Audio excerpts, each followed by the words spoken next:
I just want to thank Coach Killings, his staff, and his team for coming out here before Christmas.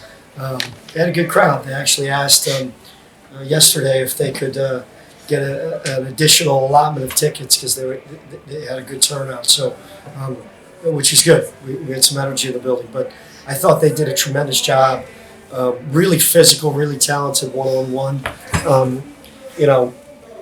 I'm proud of our guys for pulling it out, but these guys know we got to do a much better job of learning how to finish games. It's 2 games in a row, and it's all we talked about the last couple of days. So I'm happy we were able to hold it together and make the plays when we needed to make them. And some guys for them stepped up. Our goal was to prevent threes and force tough contested twos. Until the last 3 minutes, we prevented threes, and then they got loose. But they made some tough twos. They made some really tough physical twos. Those are the shots that we want to give up. And unfortunately, they seem to have made a few of them. But really proud of our energy, our effort. We got to clean some things up, but it's really nice. I think 2 out of the last 3 years we've lost this game before Christmas, I believe. And the one that we won, it might have been against VMI in overtime. So this is always a difficult time. Our guys go through rigorous exam schedules. They need a break mentally more than they do physically. So, and to get it on a W with some positive for the next 10 days before we play St. Louis at home is really, really, really. It's certainly better than doing it with an L. So, really happy with the way these guys played. Obviously, Japhet, I'm on him pretty hard, especially after the way we finished the Bryant game. I felt when we had a 5-point game, we should have pushed that to double digits. And we didn't because we played too fast and made some decisions that didn't make a whole lot of sense. Today, I think he was the reason why we were able to hold them off at the end of the game. And obviously, Matt gave us some incredible energy off the bench and continues to play some of his best basketball, if not the best basketball. So really proud of our energy and effort. Now we got to get back to the drawing board and get really good really quick against the St. Louis team and open up A-10 play on New Year's Eve. All right, questions? Sam? Matt, you had a pretty good day from 3. Could you talk about just your guys' offensive spacing and just what Albany was giving you to find those open shots? I think when you play guys like Jameer Tripp, Josh Rivera, Ramad Deed that are 3s and 4s that can post up and demand a lot of attention, it helps me out a ton. I mean, I think a lot of my 3s were off kickouts like that, and guys are really honing on them, so I'm able to maybe sneak out and get an open 3, and they did an unbelievable job of putting me in a great position to make shots. Coach, in the final 5 minutes games, we're going to look to close out some of these leads. What do you need to see more of? What are you looking to see more of in order to not have so many close finishes down the stretch? We can't give up uncontested layups off of makes.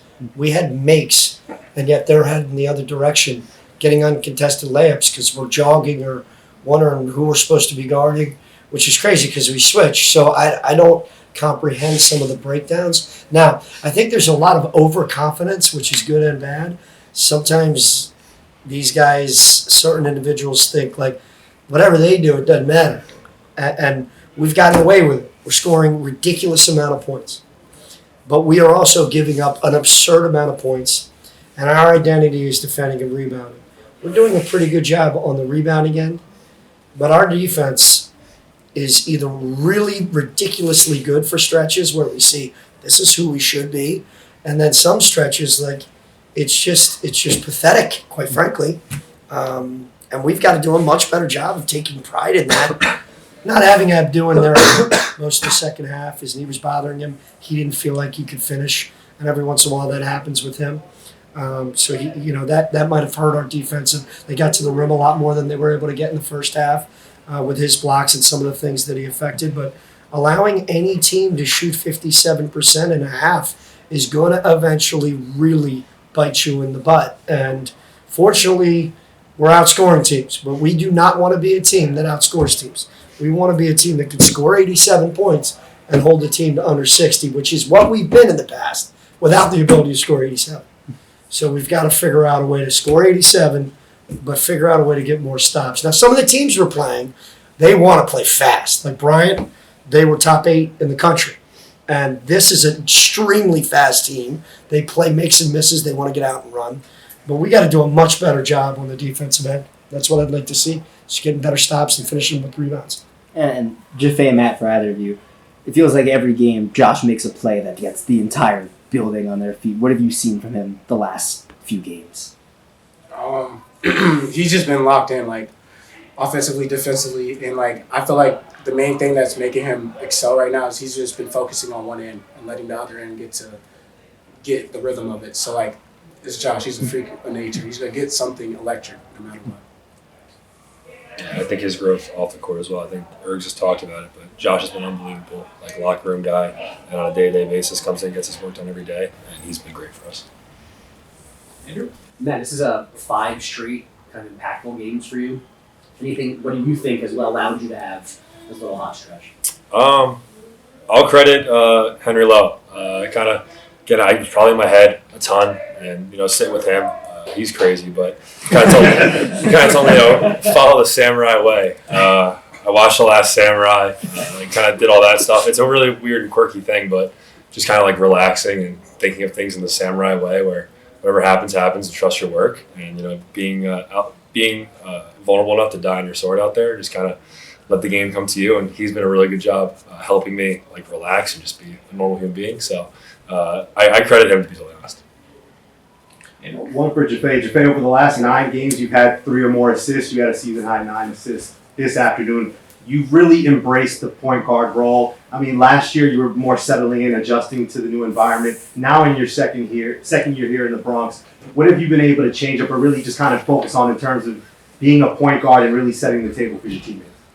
I feel like just becoming a leader. Like, Urgo's just been pushing me on becoming a leader and like having everybody around me like get better. So I feel like having a Matt Zona, having Josh Rivera, Jackie Johnson, having those people around me pushing me, and you throw it to one of them, they're gonna hit the 3. So it's kind of easy to get an assist for us. So just having the right people around you and the right people pushing you. Like Matt said, Henry Lowe, we got Urgo, we got Ron, we got Woodall, we got to the managers. Everybody pushes you. So I think that's like a big key for this year. It's just been settled in and calmed down. Coach, there was that little stretch, 3 minutes at the end of the first half, where you had Jaden out there with Matt and then with Abby. I'm curious what you saw out of that look. Yeah, I mean, Jaden's been coming and working so hard. He's been getting better and better and better. We had foul trouble, so we actually had worked this week on a 1-3-1 with Jaden at the top, and he was electric. But as young guys do, when they get into the game, things are a little bit different. And he just had 2 unbelievable days of practice where he couldn't make a pass from one side to the other because he's so ridiculously long. But we got sped up a little bit. But and then they went zone, which kind of confused him for a second. But especially at the 4 spot. But then we went white 15, and which means we're switching 1 through 5. Jaden is phenomenal when he just switches 1 through 5. Nobody can beat him. He gets blocks. Everybody's looking at him like, well, I'm going to blow by him. He's electric on the defensive end when he's just guarding the ball. So we have to find pockets of time to continue to get him more reps and minutes because he is really talented. I talked to Andrew on our broadcast. The reality is, you got Abdul Sabal, who's a 6-year senior at the 5 spot, defensive preseason player of the year candidate. Then you have Matt Zona, 5th-year guy who's playing some of the best basketball he can play. And then, for Jaden, he's limited to that 5 spot, so that's 40 minutes. We need to evolve him into playing multiple positions where he can play more minutes, 40 at the 5, maybe 40 at the 4, because he can shoot it too, but just have to find some more pockets of time. But he was able to hold down the fort when we were in foul trouble, which was huge, because I think we went on a run there. So. Coach, you know how many victims you took out with your water bottle? I was more upset at myself than the referees, so I apologize for that. I got to do a much better job. Quite frankly, I think this game was closer because of my lack of calm. I was a little too emotional with my own team, so I'll take the blame for some of the stretches that we weren't as calm and as under control as we should have been. I should have done a much better job. Coach, is there a balance between 5-game winning streak momentum going into A10 play, and the slate's clean. We're 0-0. The season starts December 31st. Quite frankly, we're 0-0 every game, literally. Like, that's for fans. That's for, it's great. Obviously, you want to continue to win. We don't even really, like, other than that night, like tonight, I'm going to definitely celebrate tonight, now that we don't have anything going on. But other than that night, the next day, we're watching film. When we go out to practice, it's over. We don't even talk about the previous game, quite frankly.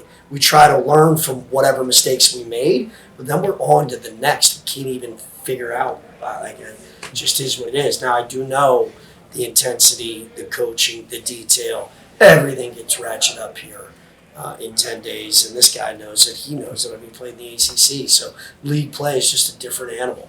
And we have to do a much better job of defending and rebounding in league play. Can you talk about how exciting it is for A10 play to start? I mean, the opening schedule, Yeah. St. Louis, VCU, Bonaventure, you got some big Yeah, big can't teams in there. wait. It's awesome. I'm looking forward to it, man. Now, New Year's Eve will be pretty cool. St. Louis is really talented. Every team in the Atlantic 10 has a chance to beat anybody in the country, which they've done already. We're a multi-bid league, and anybody who doesn't think that off of the non-conference is crazy, right? So we're going to have a number of chances to prove ourselves, which I think we could be really good. Again, our goal is to always be the best team we can be by the end of the year. I think we're taking a step on the ladder, as we call it right now. We need to continue to take those steps. I'm excited to play at home on New Year's Eve, and I think these guys are too. And we're going to find out real quick, how good we really are and how much better we need to get. Anything else? Perfect. Great, thanks guys. Thanks, Go guys. Rams. Happy New Year. Merry Christmas.